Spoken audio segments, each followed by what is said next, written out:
Felicite el que está a la par suya, salúdelo. Dígale, qué gusto tenés, dígale, de estar a la par mía, dígale. Qué enorme placer tenés de disfrutarme, dígale.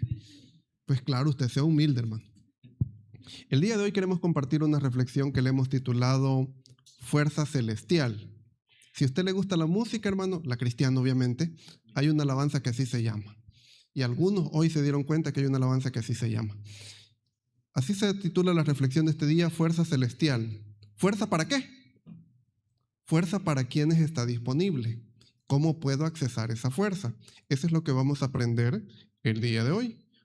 Y vamos a empezar buscando en nuestras Biblias libro de Pedro, primera de Pedro, capítulo 4, versículo número 12. Fuerza celestial. ¿Se ha sentido usted alguna vez sin fuerza, hermano? No me quiero levantar, está llorando el niño, son las 5 de la mañana, le tengo que dar la medicina a este viejo porque si no se muere, y usted no tiene fuerzas, hermano, pero de algún lado, dice usted, no sé cómo, pero me salieron fuerzas. Primera de Pedro, capítulo 4, versículo número 12. Cuando usted lo tenga, me regala un fuerte amén. Nos ponemos de pie y leemos todos juntos en el nombre del Padre, del Hijo y de su Santo Espíritu. Amados, no os sorprendáis del fuego de prueba que os ha sobrevenido, como si alguna cosa extraña os aconteciese. Oramos al Señor. Padre, gracias te damos porque nos permites estar reunidos, Señor, acá en tu casa. Bendice, Señor, a cada uno de mis hermanos. Háblale, Señor, conforme a tu propósito y que sea tu Santo Espíritu, Señor, hablando y convenciendo. Queremos, Señor, de este lugar el día de hoy salir edificados, salir fortalecidos y salir, Señor, con la disposición plena en nuestro corazón de ir a poner en práctica tu palabra.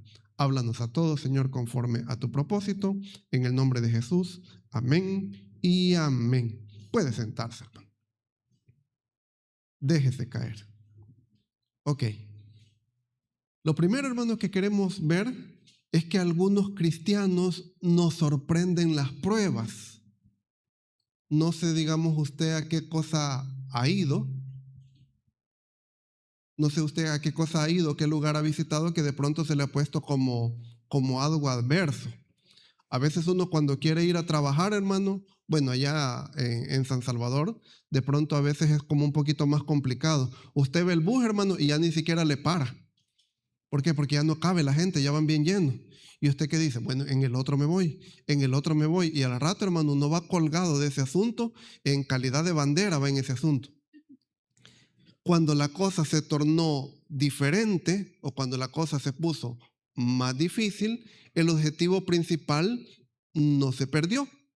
Pero nos sucede que a muchos de nosotros, los cristianos, cuando nos llegan las pruebas, del tamaño que sea, hermano, ponemos el grito en el cielo. Como sea la prueba, chiquita o grande, ponemos el grito en el cielo. Y mire lo que le dice Pedro. Le explico un poquito el contexto. En su Biblia tiene primera y segunda de Pedro, ¿verdad? ¿Por qué existe primera y segunda de Pedro? Porque primera de Pedro fue escrita por Pedro para motivar a los cristianos que estaban viviendo persecución. ¿Y por qué existe segunda de Pedro? Porque si bien es cierto, la persecución continuaba, se había agregado un nuevo mal. Y en la segunda de Pedro habla a los cristianos que pongan atención a los falsos profetas o a los falsos maestros. Entonces, la primera de Pedro es para motivar a los cristianos y la segunda de Pedro es para hablarle a los cristianos o para advertirles acerca de los falsos maestros. Por eso tenemos primera y segunda de Pedro. Se considera que Pedro, en sus escritos en primera y segunda, ya estaba bastante viejito. ¿Ve el que está a la par suya? Más o menos así, hermano. Con pata de gallo, canoso, que ya se le cayó el tinte, que se le ven las raíces, y así, hermano. Que si usted le dice, hermano, párese, truena. Ok, entonces Pedro se considera que ya estaba bastante mayor cuando escribió esto. Ok, Pedro bastante mayor, ¿qué les dice a los cristianos? Lo que acabamos de leer, ¿qué dice? Amados, ¿qué les dice? Vaya, no sea cosa que se asuste, hermano. Algunos nos asustamos. Pastor, fíjese de que me vino una gran prueba. ¿Y qué le pasó? Un examen. ¿Cuál examen, hermano? Si ese no es prueba, si ese es parte del proceso. Sí, fíjese. Y 4 preguntas venían. Algunos estamos asustados, hermano. Algunos teólogos le llaman pruebas de leche.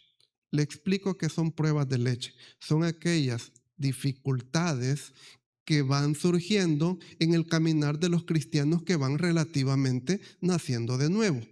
¿Usted quiere una prueba de leche? Usted tenía $1 para venirse en el carrito y se le perdió el $1. Esa es una prueba de leche. ¿Sabe qué hacemos muchos con esa prueba de leche? No venimos porque se nos perdió el $1. ¿Nos pasará eso si se nos pierde el $1 que no vamos a trabajar? Bueno, como se me perdió el $1, no voy a ir a trabajar, no nos pasa. Bueno, como se me perdió el $1, no voy a ir a la cita, eso no nos pasa. Bueno, como se me perdió el $1, no voy a ir a la bicha, eso no nos pasa. Así que muchos le llaman pruebas de leche, aquellas situaciones manejables, pero nos derrumban muchas veces y son para que vayamos como dando pasitos de fe. Se me perdió el $1, pero voy a ir caminando. Bueno, yo no tengo el $1, pero así voy a ir a la iglesia. Me siento un poco como acalenturado, pero así voy a ir. Porque algunos así están, tocame. Va que estoy caliente y hasta les damos garabato al otro. Va que estoy caliente. No, este no siente. Tócame vos. Este no siente. Sí, yo te siento, ve, ya no voy a ir a la iglesia. A eso muchos teólogos le llaman pruebas de leche. Algunos, hermanos, tronamos en las pruebas de leche. Si usted está tronando en las pruebas de leche, hermano, tómese la leche, crezcamos y lleguemos a la carne. No a la otra carne, sino que a la buena comida espiritual. Amados, no os sorprendáis. ¿De qué dice ahí, hermano? Del fuego de prueba que os ha sobrevenido. ¿Qué más dice? No, como si si eso es normal. Si está diciendo que no es cosa extraña, ¿qué es? Si no es extraña, es normal. El fuego de prueba. Ahora les recuerdo una vez más el contexto. El contexto es personas que perseguían y mataban por ser cristianos. Les está diciendo, no les asuste esto, porque esto es normal. Para nosotros, hermano, ha disminuido mucho ese asunto, pero problemas y dificultades siempre vamos a tener. Siempre. Así que, hermano, dígale al que está a la par suya, no se asuste por lo que está pasando. Dígale usted, papá, no chille, dígale, vaya. Porque algunos así estamos, ay, hermano, mire qué gran preocupación, ay, mire, hermano, gran cosa que me ha pasado. No, lo que aquí dice es que no nos asustemos. Mire, pasémonos para Números 23, 19. Números, capítulo 23, versículo 19. Número 23, 19. Vaya, lo primero que dijimos, si los problemas son normales, si las dificultades son normales, bueno, ahora ¿cómo los resolvemos? Si es normal tener problemas, deudas, que choque el carro no arranca, que hay una situación difícil en la casa, que se enferma un hijo, que despiden a alguien, que no vendimos, que se nos perdió el pisto. Si todo eso es normal, ¿cómo lo vencemos? Número 23, 19, le dije, ¿verdad? Mire lo que dice. Dios no es hombre, ¿para qué, hermano? Va, si no miente todo lo que dice, ¿qué es? Va, entonces en eso hay que apoyarnos. Lo primero que nos está diciendo es que no es hombre para que mienta. ¿Y qué más? Ni hijo de hombre para que se arrepienta. ¿Ha cambiado usted de opinión, de parecer? Después que ha dicho que iba a hacer algo, ¿no lo ha hecho? Voy a empezar la dieta. Pero mañana ya cambiamos, hermano. Voy a empezar a ahorrar, pero del aguinaldo. No, ya cambiamos, hermano. En un instante cambiamos. Dice que no es hombre, o sea que todo lo que nos va a decir es verdad, y también nos está diciendo que todo aquello que ya nos dijo lo va a mantener. ¿Vamos bien? Si ha dicho que nos va a ayudar, hermano, entonces lo va a mantener. Entonces por eso me debo de apoyar en sus promesas. Porque si estamos hablando de recordar las batallas, ok, las batallas las ganamos con promesas en las que pusimos nuestra confianza, hermano. Y algunos hoy no estamos venciendo porque las promesas se nos han olvidado. Porque la palabra con la cual nos apoyamos, dijimos, el Señor es mi sanador, el Señor es mi sanador, Él me va a sanar, Él va a poner su mano sobre mí. De esa palabra que nos apoyamos, hoy se nos ha olvidado. Y hoy por eso nos queremos recordar de sus promesas. Mire qué más dice. Él dijo y no hará, habló y no lo ejecutará. Está hablando de la seguridad de lo que Él dijo. En primer lugar nos está diciendo que no miente. En segundo lugar nos está diciendo que no cambia. Y en tercer lugar nos está diciendo que efectivamente va a cumplir con aquello que ha dicho. Así que hermanos, si hoy tiene un problema, o si hoy del montón de problemas que tenemos, vamos a tener que volver a recurrir a apoyarnos en aquellas promesas que están allí en la Biblia y que de pronto las tenemos un poquito olvidadas. Mire, búsquese Deuteronomio. ¿Dónde está Deuteronomio? Más adelantito. Deuteronomio 28. Deuteronomio, capítulo 28. ¿Lo tienen? En primer lugar dijimos que las pruebas o las dificultades es una situación normal. ¿Y cómo salgo de ellas? A través de apoyarme en las promesas del Señor. ¿Vamos bien? Bye. Lo que queremos ver ahorita, hermanos, que de las promesas del Señor hay de dos tipos. De las bonitas y de las feas. De las que dice, te voy a bendecir si te portas bien y te voy a sanar si te pones rebelde. ¿Vamos bien? Porque hay de dos tipos de promesas, pero a nosotros nos gustan aquellas bonitas y efectivamente sí las hay, pero nosotros queremos las promesas bonitas, pero con un mal comportamiento. Eso no funciona, hermano. Eso no va así. Y después culpamos a Dios. Porque Dios no me bendice, Dios no me quiere, Dios se ha olvidado de mí, Dios solo a otros bendice, eso que dicen en las iglesias son mentiras, yo creo que el pastor les ha dado 5 pesos para que pasen a dar testimonio, porque a mí eso no me pasa, yo no paso la nota, a mí ya me dejó el esposo, a mí ya me quemaron la pata, y ellos, ¿cómo es posible que den todo eso y a mí no me pasa nada de eso? Es las promesas del Señor, porque ahí le dije hace algún ratito de dos tipos. Mire lo que dice Deuteronomio 28:1, ¿lo tiene? Acontecerá. Acontecerá, si usted quiere le cambiamos esa palabra. ¿Por cuál quiere que se la cambiemos? Sucederá. ¿Alguna otra? Muy bien. ¿Una más personal? Muy bien. Bárbaro, hermano. Una más personal. Te prometo que así va a ser. ¿Vamos bien? Va. Acontecerá. O te prometo que así va a ser. Si oyereis atentamente la voz de Jehová tu Dios, para guardar y poner por obra todos sus mandamientos que yo te prescribo hoy, también Jehová tu Dios te exaltará sobre todas las naciones de la tierra. Mire qué dice. Y vendrán, ¿qué dice ahí, hermano? Sobre ti, ¿qué dice ahí? Todas estas bendiciones y te alcanzarán si oyeres la voz de Jehová tu Dios. Dice que van a ir detrás de nosotros y no solamente que van a ir detrás de nosotros. ¿Qué más dice? Que nos van a alcanzar. ¿Vamos bien? ¿Alguno de ustedes jugó ladrón librado? ¿Agarra la ayuda? ¿Cuál era el arte de eso? O Mica, vaya. ¿Cuál era el arte de eso? Que el que lo perseguía no lo alcanzara. Más familiar, vaya. ¿Alguna vez lo siguieron con la chancla? ¿Cuál era el arte de eso, hermano? Que no lo alcanzaran. Porque el día que lo alcanzaran iba a conocer la ira usted venidera, hermano. Ahí dice que vendrán y te alcanzarán. No solamente la vamos a escuchar, la vamos a disfrutar. No solamente vamos a oír que a otros les pasan, a nosotros nos va a pasar. No solamente vamos a escuchar que otros den testimonio, nosotros también vamos a dar testimonio. Lo que dice el versículo número 2 dice, y vendrán sobre ti todas estas bendiciones y te alcanzarán si oyeres la voz de Jehová tu Dios. Mire la contraparte, 28:15. ¿Lo tiene?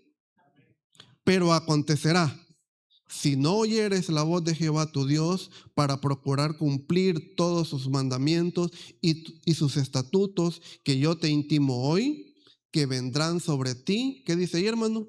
Todas estas maldiciones, ¿y qué dice ahí? Y te alcanzarán. No solamente vamos a escuchar que vamos dejando la materia, vamos a dejar la materia. No solamente vamos a escuchar que el departamento de nosotros lo van a recortar, vamos a ser parte de ese recorte. Estamos hablando de aquel cristiano que decide caminar bien y el que decide caminar mal. Para los dos hay algo de Dios, hermano. El asunto es qué vamos a agarrar de parte de Dios.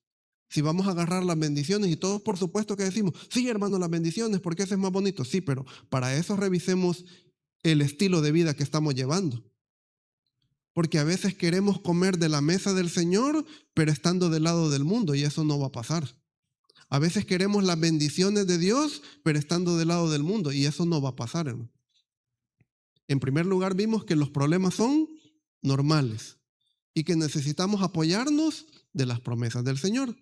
Y ahorita acabamos de ver que Dios tiene de dos tipos de promesas. Bendiciones para aquellos que elijan caminar bien y consecuencias para aquellos que elijamos caminar mal. ¿De cuáles ha agarrado usted? No de cualquiera. ¿De cuáles hemos agarrado?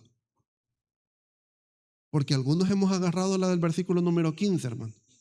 Algunos ya nos alcanzó. Si ya nos alcanzó, ¿qué necesitamos hacer? Regresémonos. Porque si nos alcanzó, íbamos por el camino donde no había bendición. Si eso nos ha pasado, pues regresémonos.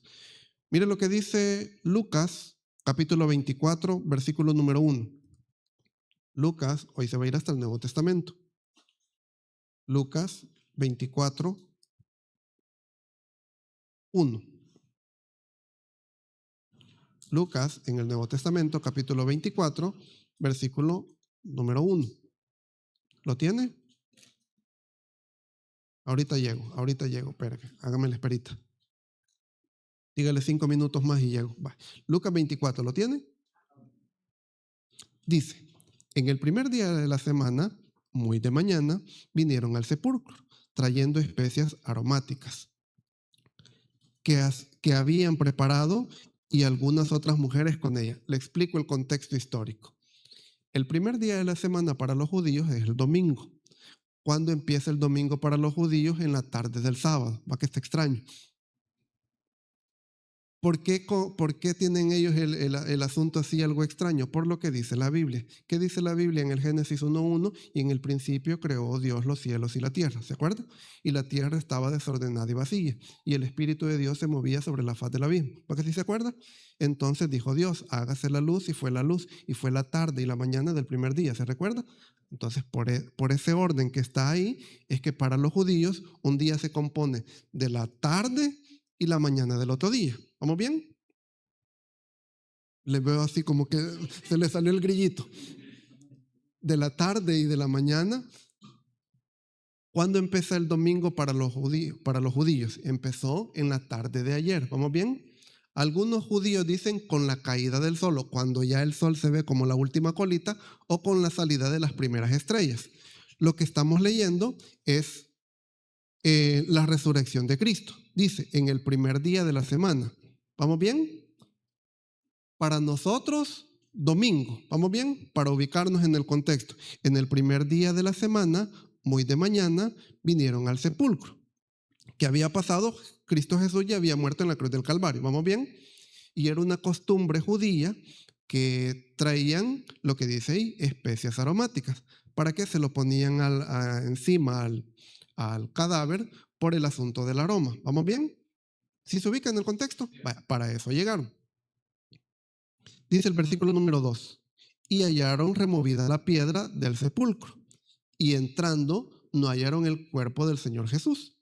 Aconteció que estando ellas perplejas por esto, he aquí separaron junto a ellas dos varones con vestiduras resplandecientes, y como tuvieron temor y bajaron el rostro a tierra, les dijeron, ¿por qué buscáis entre los muertos al que vive?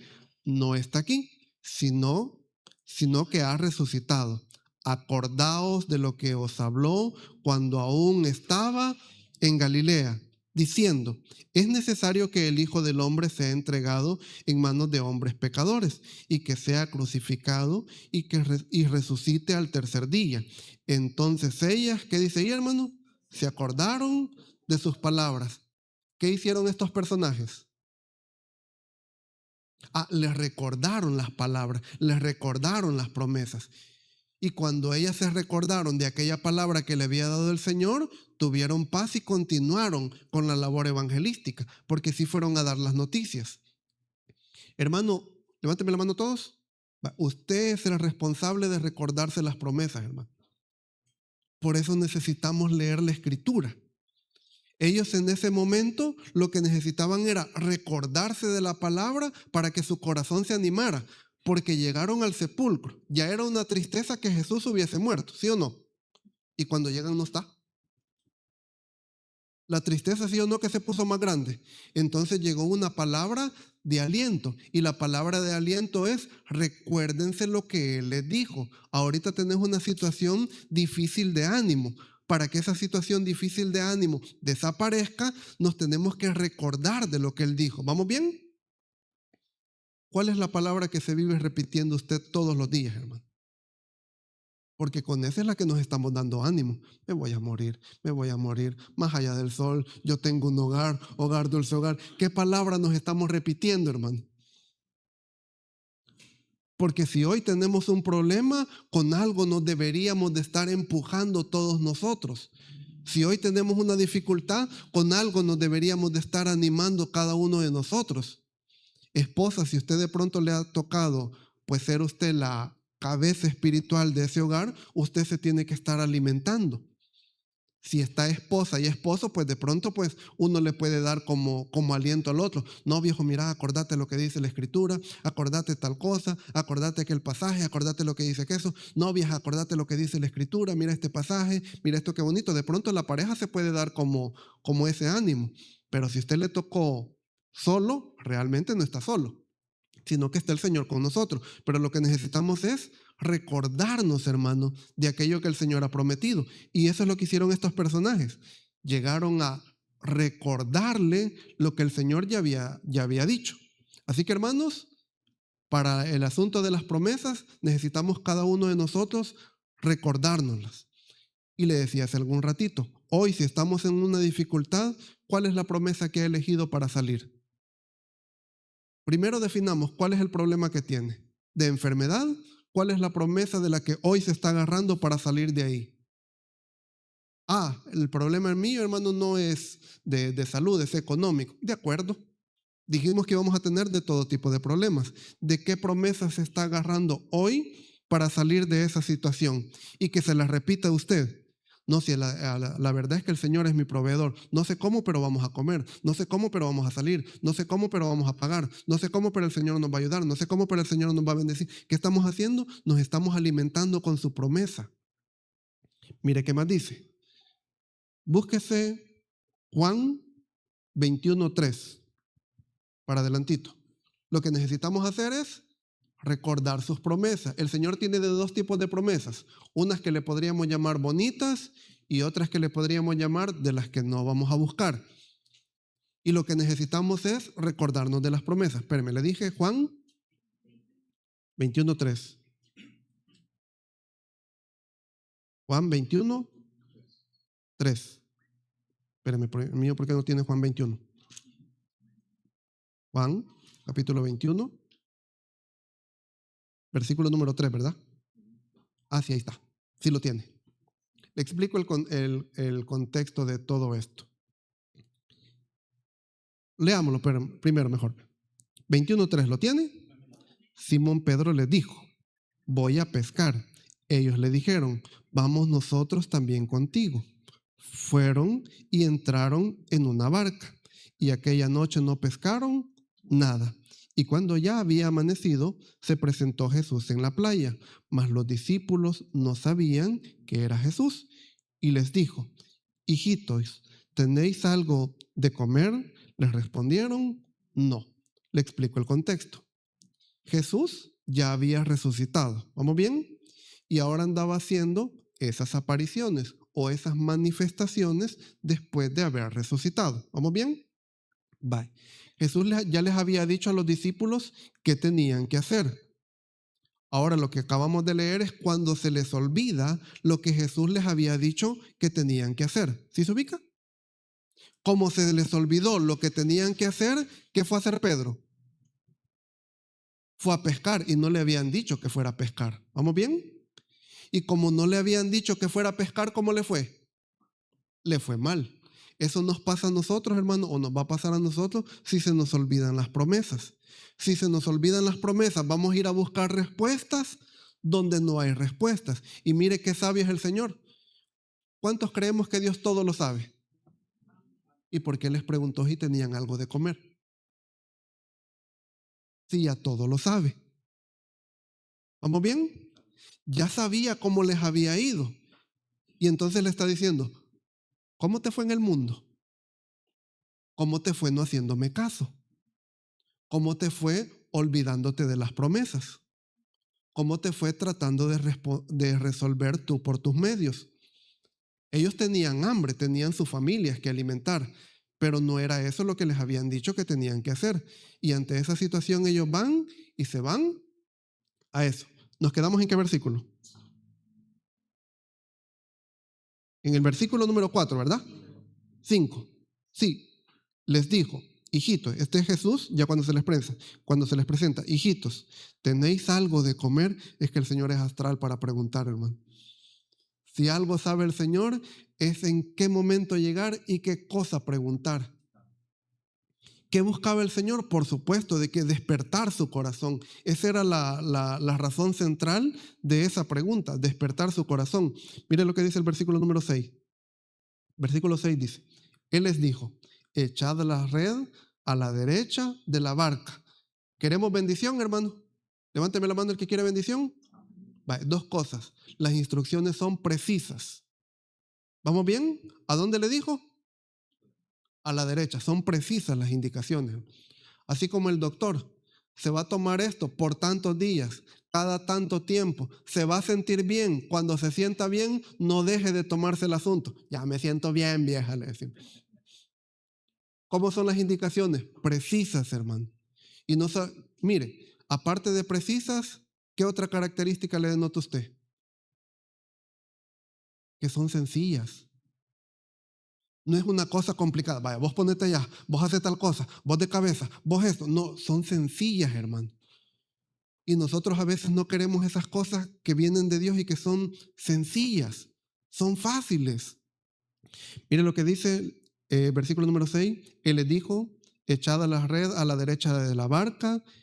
¿Y qué dice, hermanos? Y hallaréis. Entonces la echaron y ya no la podían sacar por la gran cantidad de peces. Entonces aquel discípulo a quien Jesús amaba dijo a Pedro, es el Señor. Simón Pedro, cuando oyó que era el Señor, se ciñó la ropa. ¿Qué más dice ahí, hermano? ¿Cómo estaba entonces? Vaya, para que lo podamos... Hermano, cuando nos olvidamos de las promesas del Señor, vamos a hacer cosas y cuando el Señor nos encuentra haciendo cosas, son cosas vergonzosas. ¿Vamos bien? Cuando se nos olvidan las promesas, tratamos de resolver a nuestra manera y aquella manera de resolver no es la adecuada y el Señor nos encuentra haciendo cosas penosas, así como le pasó a Pedro. ¿Qué necesitamos entonces? No olvidemos las promesas del Señor. Si vamos a recordarnos de las cosas que el Señor ya nos bendijo, ok, ¿por qué nos bendijo? Porque hubo una palabra que llegó a mi corazón, la creí firmemente y a través de ese paso de fe, Dios me bendijo. Y ahora que queremos que Dios nos vuelva a bendecir. Y para que nos vuelva a bendecir, nos tenemos que volver a apoyar de aquella palabra que está escrita para cada uno de nosotros. Así que si nos hemos ido, hermanos, por el camino donde no es, sepa, el día de hoy estamos haciendo cosas vergonzosas. Como mi esposa ya no me quiere, entonces me estoy buscando otra. Esa es una situación vergonzosa. Como no me alcanza el piso, entonces estoy tratando de hacer mi trinquete por otro lado. Esa es una situación vergonzosa. Como no estudié y ya viene un examen y este maestro es quebrador, entonces vamos a llevar la supercopia por este lado. Esa es una cosa vergonzosa. Cuando se nos olvidan las promesas del Señor. Así que, ¿qué necesitamos? No las olvidemos. Mire, búsquese primer libro de Samuel 12:24. Primer libro de Samuel, capítulo 12, versículo número 24.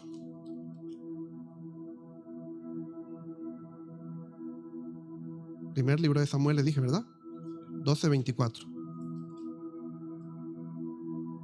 Espérame, que como se ha arruinado la tablet, estamos aquí manual. 12:24.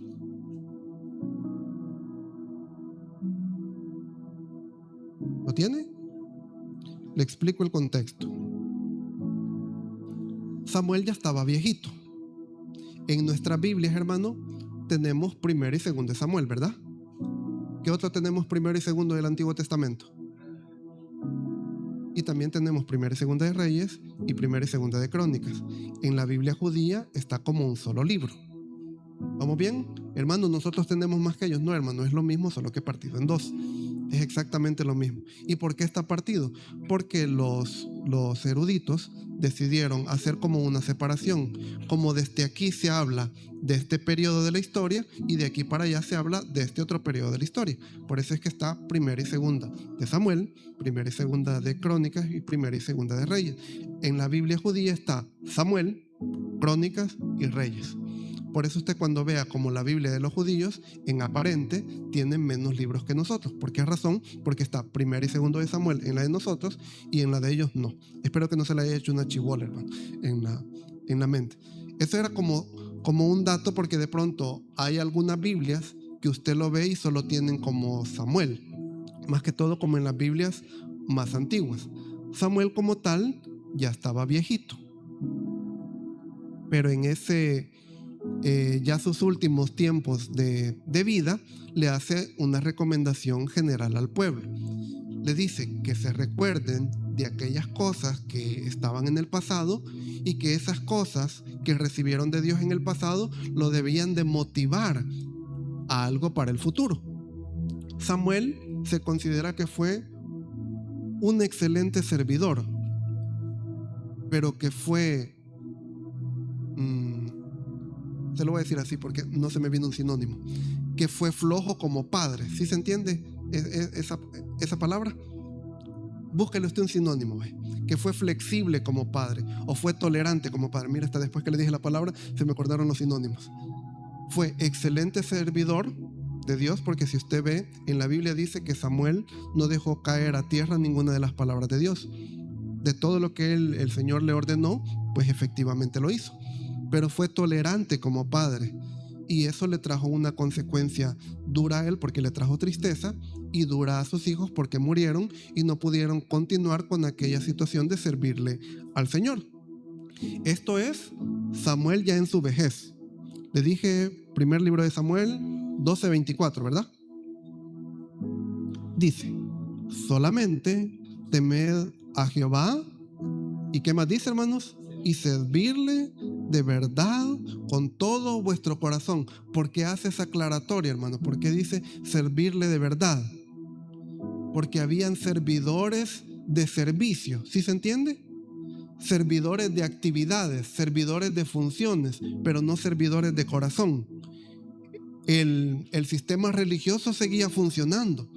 Seguían habiendo sacerdotes, seguían habiendo cantantes, seguían habiendo sacrificios, seguía habiendo incienso, seguían haciendo el pan, seguía habiendo todo el sistema religioso. Pero les hace esa aclaratoria, servir, pero de corazón, le dice. ¿Qué más dice, hermano? Dice, solamente temed a Jehová y servirle de verdad. ¿Con cuánto dice ahí, hermano? ¿Con cuánto? Levánteme la mano los servidores de Dios. ¿Al cuánto por ciento? Levánteme la mano los del 20.